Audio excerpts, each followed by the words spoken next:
Doctor Rajendra Prasad स्वतंत्र भारत के प्रथम राष्ट्रपति थे। 26 जनवरी 1950 को जब हमारा गणतंत्र लागू हुआ तब डॉक्टर प्रसाद को इस पद से सम्मानित किया गया था। आजादी के बाद बनी पहली सरकार में डॉक्टर राजेंद्र प्रसाद को पंडित जवाहरलाल नेहरू की सरकार में कैबिनेट मंत्री के तौर पर खाद्य व कृषि विभाग का काम सौंपा गया। इसके साथ ही इन्हें भारत के संविधान सभा में संविधान निर्माण के लिए अध्यक्ष नियुक्त किया गया। राजेंद्र प्रसाद गांधी जी के मुख्य शिष्यों में से एक थे। उन्होंने भारत की आजादी के लिए प्राण तक न्योछावर करने की ठान रखी थी। स्वतंत्रता संग्रामी के रूप में इनका नाम मुख्य रूप से लिया जाता है। राजेंद्र प्रसाद बिहार के मुख्य नेता थे। भारत छोड़ो आंदोलन के दौरान इन्हें जेल में यातनाएं भी सहनी पड़ी। राष्ट्रपति बनने के बाद प्रसाद जी गैर पक्षपात व स्वतंत्र रूप से निर्णय लेना चाहते थे, इसलिए उन्होंने कांग्रेस पार्टी से संन्यास ले लिया। डॉक्टर प्रसाद का जन्म 3 दिसंबर 1884 को बिहार के एक छोटे से गांव जीरादेई में हुआ था। डॉक्टर प्रसाद का बाल विवाह 12 साल की उम्र में हो गया था। उनकी पत्नी का नाम राजवंशी देवी था।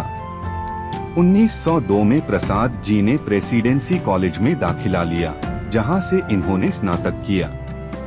1907 में यूनिवर्सिटी ऑफ कलकत्ता से इकोनॉमिक्स में एमए किया। सन 1915 में कानून में मास्टर की डिग्री पूरी की, जिसके लिए उन्हें गोल्ड मेडल से सम्मानित किया गया। इसके बाद उन्होंने कानून में डॉक्टरेट की उपाधि भी प्राप्त की। इसके बाद पटना आकर वकालत करने लगे, जिससे इन्हें बहुत धन और नाम मिला। बिहार में अंग्रेज सरकार के नील के खेत थे। सरकार अपने मजदूर को उचित वेतन नहीं देती थी। 1917 में गांधी जी ने बिहार आकर इस समस्या को दूर करने की पहल की। उसी दौरान डॉक्टर प्रसाद गांधी जी से मिले। उनकी विचारधारा से वे बहुत प्रभावित हुए।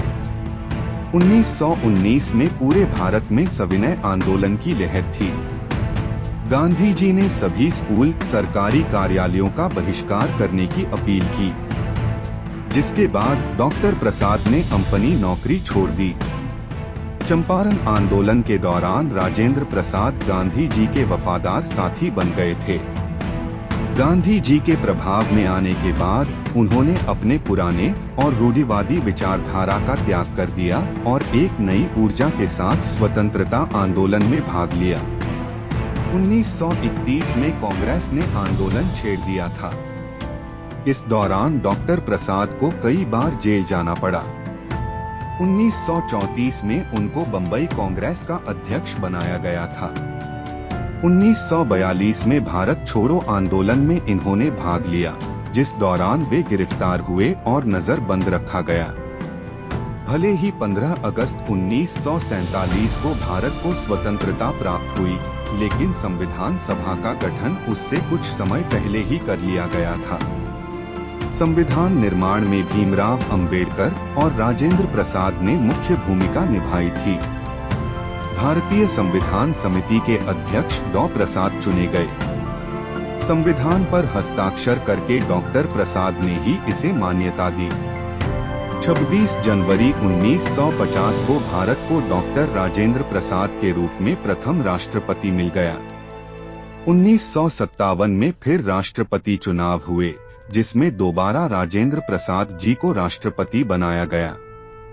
ये पहली और आखिरी बार था जब एक ही इंसान 2 बार लगातार राष्ट्रपति बना था। 1962 तक वे इस सर्वोच्च पद पर विराजमान रहे। 1962 में ही अपने पद को त्याग कर वे पटना चले गए और बिहार विद्यापीठ में रहकर जन सेवा कर जीवन व्यतीत करने लगे। 28 फरवरी 1963 को डॉक्टर प्रसाद का निधन हो गया। उनके जीवन से जुड़ी कई ऐसी घटनाएं हैं जो यह प्रमाणित करती हैं कि राजेंद्र प्रसाद बेहद दयालु और निर्मल स्वभाव के थे। भारतीय राजनैतिक इतिहास में उनकी छवि एक महान और विनम्र राष्ट्रपति की है। पटना में प्रसाद जी की याद में राजेंद्र स्मृति संग्रहालय का निर्माण कराया गया।